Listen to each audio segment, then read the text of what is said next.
जय हिंद। स्वागत है आप लोग का एक बार फिर से एम्बिशन एकेडमी यूट्यूब चैनल पर। मेरा नाम आशीष है और आज हम आपके बीच में फिर से एक बार हाजिर हैं अपना पार्ट 3 लेकर के। Part 3 conceptual problems based on electric potential.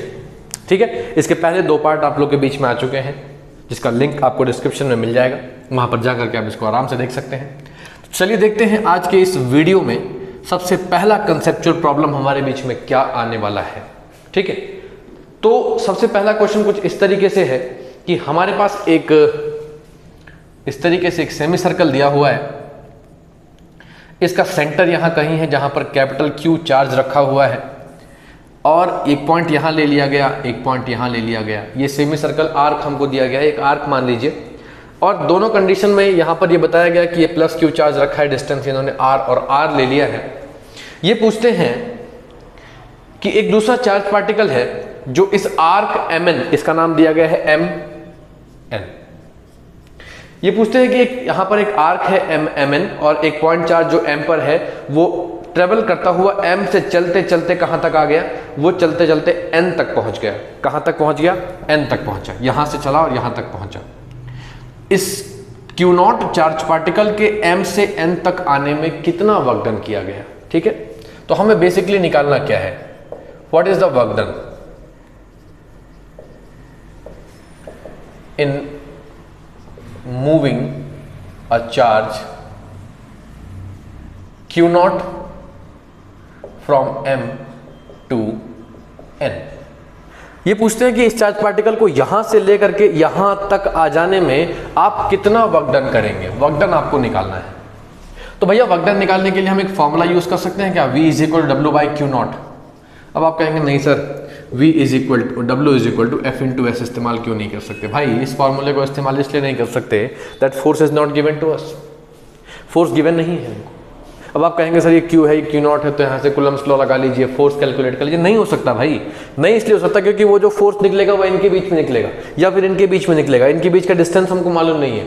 ठीक है ना, तो हम क्या करेंगे, यहाँ से यहाँ तक आने के लिए इस वाले वर्क डन को निकालना ज़्यादा सुटेबल समझेंगे।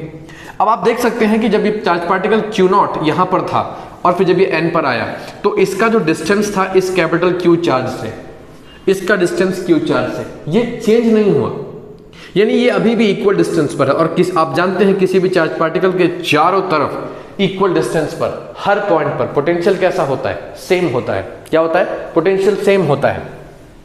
सो हम यहां लिखेंगे एज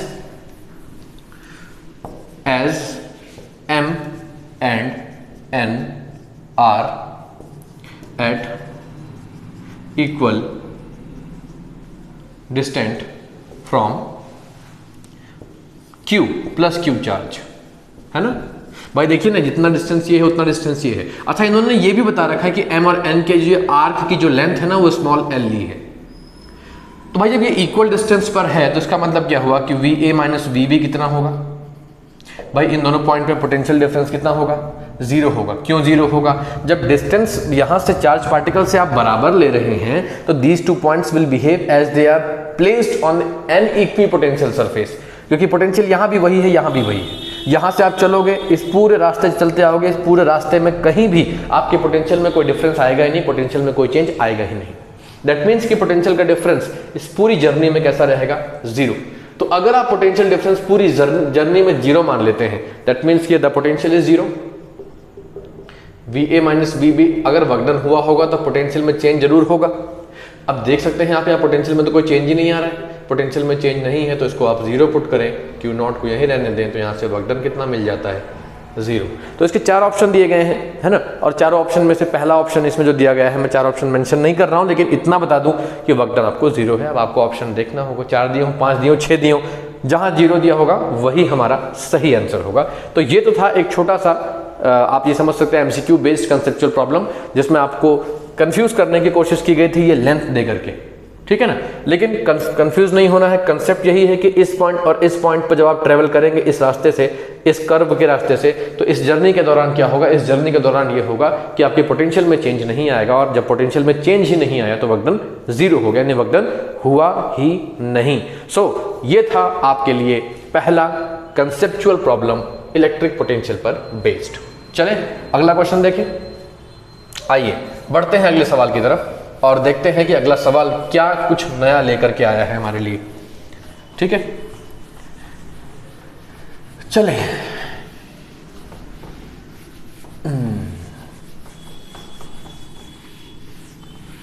तो अगला सवाल जो है वो भी कुछ कंसेप्चुअल बेस्ड क्वेश्चन ही है, क्योंकि टॉपिक ही कंसेप्चुअल बेस्ड है। और कंसेप्चुअल बेस्ड क्वेश्चन आप समझ ही रहे हो किसके ऊपर बेस्ड होगा, वो इलेक्ट्रिक पोटेंशियल पर ही बेस्ड होगा। सवाल यह है कि how much work is done in taking an electron around the nucleus in a circular loop. ठीक है, how much work is done in moving a nucleus, in taking a nucleus, और moving taking एक ही गल है जी, in taking a electron, taking an electron, पहले पूरा क्वेश्चन लिख लें फिर डिस्कस करेंगे। An electron around a nucleus, around a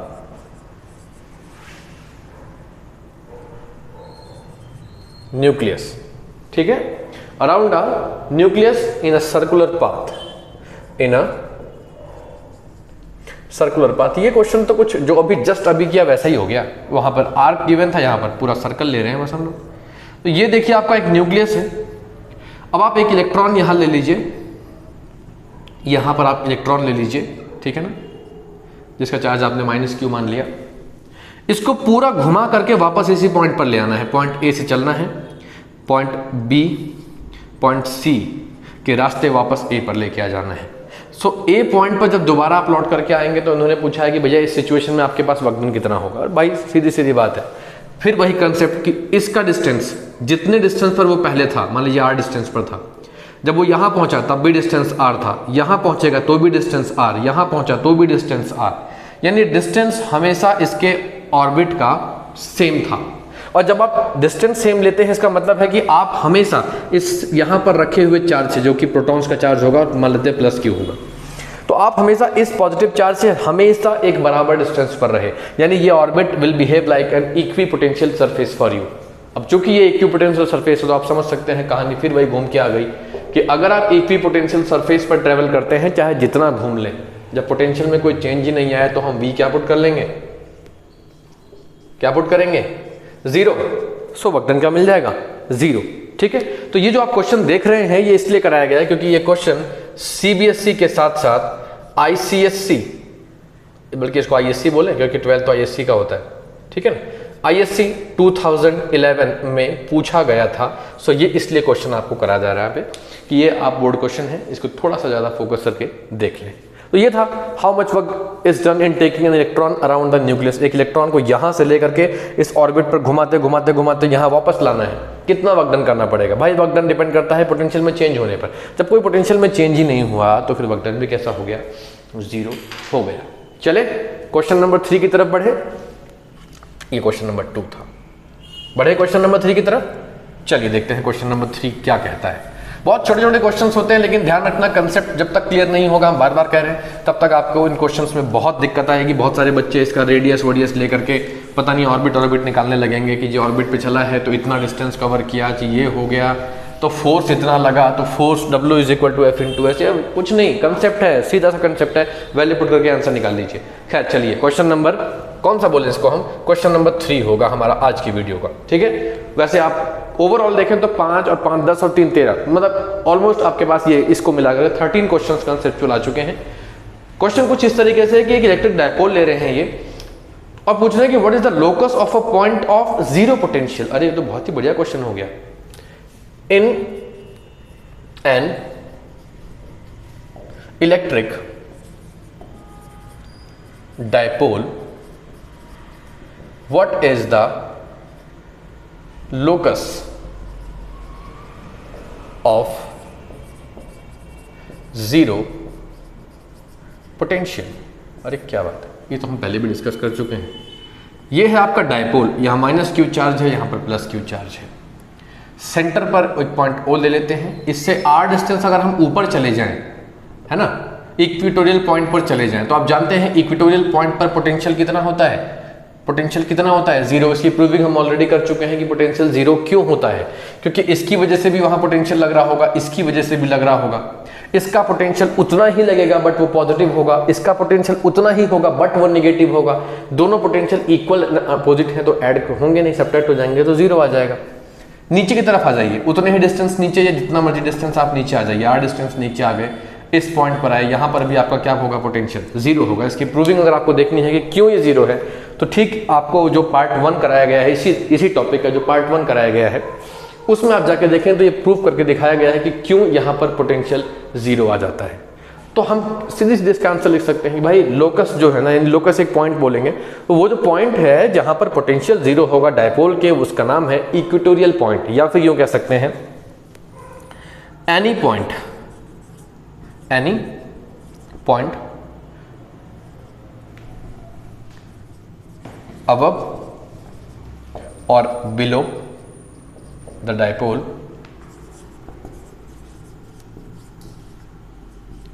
which is perpendicular to dipole from midpoint, है ना। अब इतनी लंबी चौड़ी स्टेटमेंट डालने के बजाय कि भाई मिड पॉइंट से परपेंडिकुलर ऊपर नीचे कोई पॉइंट होगा जो वहां पर पोटेंशियल जीरो होता है, इतना लंबा चौड़ा के बजाय हम सिर्फ इतना भी तो कह सकते हैं, at equatorial point of dipole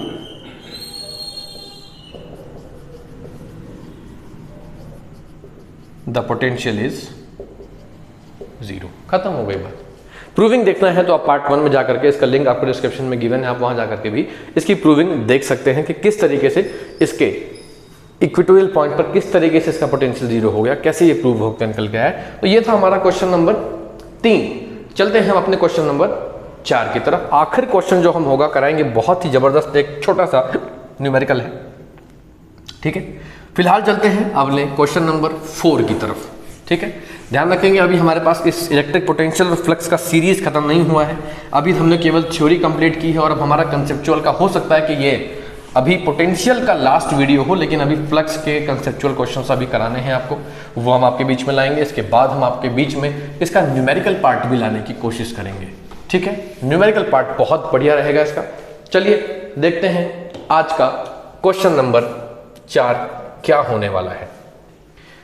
An electron is brought towards another electron, है ना। कह रहे हैं कि एक इलेक्ट्रॉन यहां पर है, एक इलेक्ट्रॉन यहां पर है, दोनों के बीच का डिस्टेंस स्मॉल r है। कह रहे हैं कि दोनों को हम पास पास ले आए, दोनों को नजदीक नजदीक ले आए। मान लेते हैं कि ये लीजिए यहां ले आए, ये माइनस ई, ये माइनस ई, डिस्टेंस कितना हो गया, मान लीजिए r डैश हो गया। हम दोनों को पास पास ले आए, तो पूछ ही रहे हैं कि जब दोनों को हम नजदीक नजदीक लाएंगे तो ऐसे में जो इनका पोटेंशियल एनर्जी होगा सिस्टम का, वो क्या करेगा, ठीक है ना। सो ऐसे में क्या होगा, बल्कि क्वेश्चन लिख लेते हैं, if one electron is brought near the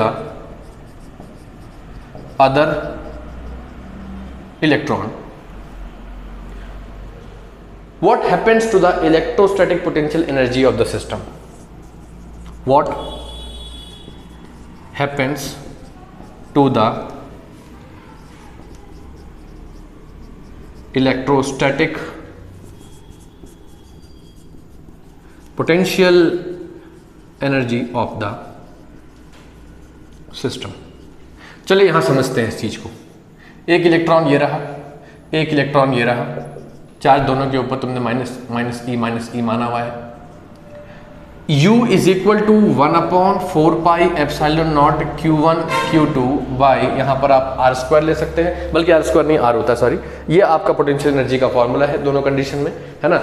अब इसमें ध्यान ये रखना है कि आपने दोनों को नजदीक लाने की कोशिश की है। भाई नजदीक लाने में क्या होगा, नजदीक लाने में ये होगा कि इनके बीच का जो डिस्टेंस है, इनके बीच का डिस्टेंस वो रिड्यूस करेगा, डिस्टेंस विल डिक्रीज। अब डिस्टेंस के डिक्रीज करने की सिचुएशन में क्या हो जाएगा, भाई जब ये डिक्रीज करेगा तो ये इंक्रीज करेगा, ऑब्वियस सी बात है, सीधी सीधी बात है। तो भैया क्या हो रहा है, आप फॉर्मूले को देखें, electrostatic potential energy is inversely proportional to distance between the particles, ठीक है। तो अगर आप क्या करेंगे, यहां देखिए, electrostatic potential energy is inversely proportional to distance between charges। अब आप कर क्या रहे हैं, अब आप डिस्टेंस को रिड्यूस कर रहे हैं, तो डिस्टेंस को रिड्यूस करने पर पोटेंशियल एनर्जी इंक्रीज करेंगे, है ना। So on reducing the distance, potential energy of, electrostatic potential energy बोल दीजिए, ऑफ सिस्टम विल इंक्रीज। खत्म, गया, टाटा बाय बाय। तो potential energy of the system will increase, क्योंकि आप सीधी सीधी बात है, इनके बीच का डिस्टेंस डिक्रीज करोगे, डिस्टेंस डिक्रीज करोगे तो फिर आप देख सकते हो इनवर्स प्रोपोर्शन फॉलो करते हैं, ये डिक्रीज करने पर ये ऑटोमेटिकली इंक्रीज कर जाएगा। तो चले आगे बढ़ते हैं। अगला क्वेश्चन जो है क्वेश्चन नंबर 5, ये हमारा आज का आखिरी क्वेश्चन है, लेकिन बहुत ही जबरदस्त क्वेश्चन है, न्यूमेरिकल कम प्रॉब्लम है। तो देखते हैं कि ये क्वेश्चन क्या कह रहा है और इसमें हमें करना क्या है। ठीक है, आइए।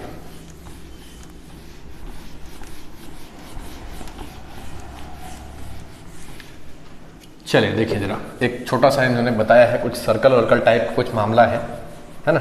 अभी सर्कल टाइप वाले मामले में क्या कंडीशन बनती है और ये कैसे काम करेगा, इन सब के विषय पे जरा छोटा सा बात करके फिर आज के इस वीडियो को समाप्ति की ओर लेके चलेंगे। 3 चार्ज पार्टिकल हैं, ये बता रहे हैं हमारे पास 3 चार्ज पार्टिकल हैं, Q1, Q2, Q3। एक 3 माइक्रोकूलम का है, एक 4 माइक्रोकूलम का है, एक 7 माइक्रोकूलम का है, एक 3 माइक्रोकूलम, एक 4 माइक्रोकूलम, एक 7 माइक्रोकूलम। अच्छा, क्या है फिर इनके साथ कहानी?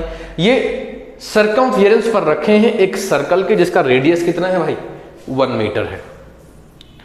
आइए, ये एक सर्कल है जिसका रेडियस 1 मीटर है, इसके सरकमफियरेंस पर रखे हैं। रखने की पोजीशन बता दो भैया। हाँ बता रहे हैं ये पोजीशन भाई साहब, ये बता रहे हैं, एक यहाँ रखा है, एक यहाँ रखा है, एक यहाँ रखा है, एक यहाँ रखा है, डायग्राम में बता रहे हैं। अच्छा, इन्होंने ना Q1, Q2, Q3, Q4 भी मेंशन किया हुआ है। इन्होंने कहा रखा है ये Q1 है, ये Q2 है, अपना ये Q3 है और ये भैया Q4 है। अच्छा, और क्या बताना है भाई साहब? What is the value of charge Q4 placed on the same circle if the potential at the centre VO is 0। अगर आप यहां पर पोटेंशियल को 0 करना चाहते हैं तो यहां पर जो Q4 का वैल्यू होगा वो कितना होना चाहिए? बहुत सिंपल सी बात है। उसके लिए छोटा सा कंसेप्ट ये है कि जितना पोटेंशियल ये और ये मिल के लगा रहे होंगे उतना ही पोटेंशियल बट निगेटिव अगर ये यहां पर कर दे तो मामला गंभीर हो जाएगा। कहने का मतलब मामला यहां पर पोटेंशियल को 0 कर देगा। तो हम पहले ये निकालेंगे भाई यहां से कि potential applied by 3 microcoulomb, 4 microcoulomb, 7 microcoulomb charge. भाई ये कितना पोटेंशियल अप्लाई करेंगे? तो इनका पोटेंशियल निकालने के लिए फिर वही आप फॉर्मूले के पास चले जाएंगे इन सबके। भाई सीधी सीधी बात है, ये टोटल पोटेंशियल जो अप्लाई करेंगे, ध्यानपूर्वक देखिएगा, 1/4 पाई एप्सिलॉन नॉट Q। कितना हो जाएगा Q? 4 3 7 और 7 14, 14 माइक्रोकूलम अपॉन R हो जाएगा। अब आप कहेंगे सर ये कैसे निकाला आपने? बस सीधी सीधी बात है, U1 निकालेंगे ना तो 1/4 pi epsilon not 3 microcoulomb by R आ जाएगा। R का वैल्यू कितना पुट कर लेंगे आप यहाँ पर? बाई 1 पुट कर लेंगे, है ना। यहाँ पर भी आपको भी क्या पुट करेंगे? इसको 1 पुट कर लेंगे, ठीक है। अच्छा, U2 निकालेंगे जरा भी आप, 1/4 पाई एप्सिलॉन नॉट, ये आ जाएगा 4 माइक्रोकूलम अपॉन 1, है ना। तो U, बल्कि आप इसको 4 ही लिख लीजिए, छोड़िए। इसी तरीके से इसको भी 3 लिख दीजिए सीधे सीधे, भाई ये आ जाएगा। और इसी तरीके से आपका भाई साहब माइक्रोकूलम, माइक्रोकूलम, माइक्रोकूलम और अपॉन 4 पाई एप्सिलॉन नॉट, ये लीजिए। तो जब टोटल निकालेंगे आप तो क्या हो जाएगा? 1/4 पाई एप्सिलॉन नॉट कॉमन भाग जाएगा और यहाँ R का वैल्यू आप 1 डालेंगे यहाँ पर भी। तो फाइनल टोटल जो आप इलेक्ट्रोस्टैटिक पोटेंशियल एनर्जी अप्लाई हो रही है इन 3 चार्ज पार्टिकल्स की वजह से, वो इतनी हो रही है। कहां पर? यहां पर सेंटर पर। अभी सेंटर पर 14 microcoulomb upon 4 pi epsilon not का पोटेंशियल लग रहा है। यहां पर अगर एक चार्ज पार्टिकल रख दूं जिसकी वैल्यू -14 माइक्रोकूलम हो, तो ये -14 माइक्रोकूलम की वजह से क्या पोटेंशियल प्रोवाइड करेगा? -14 microcoulomb upon 4 pi epsilon not. और जब ये -14 micro coulomb upon 4 pi epsilon not इसके साथ ऐड होगा तो नेट पोटेंशियल क्या दे देगा? 0 प्रोवाइड कर देगा। तो सीधी सीधी बात है, ठीक है, we should put a charge of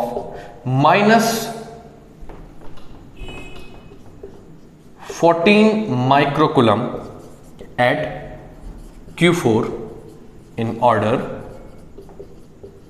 to make potential energy, ठीक है, 0 at सेंटर। ठीक है, तो भाई ये जो ये तीनों मिलकर के यहां पर इतना पोटेंशियल लगा रहे थे, तो ये अकेला अगर ऐसा करे कि इनके बराबर लेकिन अपोजिट, यानी अगर ये +14 माइक्रोकूलम अपॉन दिस वैल्यू दे रहे हैं, तो ये अगर -14 दे दे तो मामला बन जाएगा। उसके लिए केवल क्या करना होगा, चार्ज को आप माइनस पुट कर लें, तो -14 माइक्रोकूलम का चार्ज अगर इस जगह पर रख दिया जाए तो ये आपका मामला बना देगा। ठीक है, बल्कि इलेक्ट्रोस्टैटिक पोटेंशियल एनर्जी इसमें इन्होंने नहीं पूछी थी, इन्होंने पोटेंशियल पूछा था। तो आप पोटेंशियल पूछा था तो इसको केवल V कर लीजिए, बाकी इस मामले में कोई बदलाव नहीं आएगा, केवल ये V रहेगा। सॉरी, ये दरअसल हमने U लिख दिया, इसको ये V होगा क्योंकि पोटेंशियल को हम V से दिखाते हैं ना, तो ये V1, V2 और V3 हो जाएगा, क्योंकि अगर ये एनर्जी होती तो 2 चार्ज पार्टिकल लेने पड़ते ना। सो अब आप क्या करेंगे भाई, यहाँ देखिए हमने V लिखा था तो वो बाय मिस्टेक हो गया, सॉरी फॉर द मिस्टेक। तो ये आपके पास टोटल जो चार्ज पार्टिकल 3 अप्लाई लगे हैं यहाँ पर, इनकी वजह से जो पोटेंशियल जनरेट हो रहा था उसको न्यूट्रलाइज करने के लिए एक -14 माइक्रोकूलम का चार्ज पार्टिकल और रख करके और उन्हीं के बराबर लेकिन अपोजिट पोटेंशियल जनरेट कर दिया हमने -14 microcoulomb upon 4 pi epsilon not. ठीक है, जब इसका इफेक्ट वहां लगेगा तो नेट पोटेंशियल क्या हो जाएगा, 0 हो जाएगा। चलिए, तो ये थे आपके सामने इलेक्ट्रिक पोटेंशियल, केवल इलेक्ट्रिक पोटेंशियल के कंसेप्चुअल प्रॉब्लम्स जो हम आपके बीच में लाए हैं। अगली जो हम वीडियो लाएंगे उसमें हम इलेक्ट्रिक फ्लक्स और गॉस थ्योरम से रिलेटेड बहुत अच्छे कंसेप्चुअल प्रॉब्लम्स आपके बीच में लाएंगे। तो चैनल पे बने रहें, चैनल पे लगातार आप व्यू करते रहें, आप आते रहें, चैनल पे विजिट करते रहें, चैनल को सब्सक्राइब करें, वीडियो को लाइक करें, कमेंट करें, शेयर करें। और अगली वीडियो जब मिलेंगे तो कुछ नया पढ़ेंगे, तब तक घर पे रहिए, पढ़ते रहिए।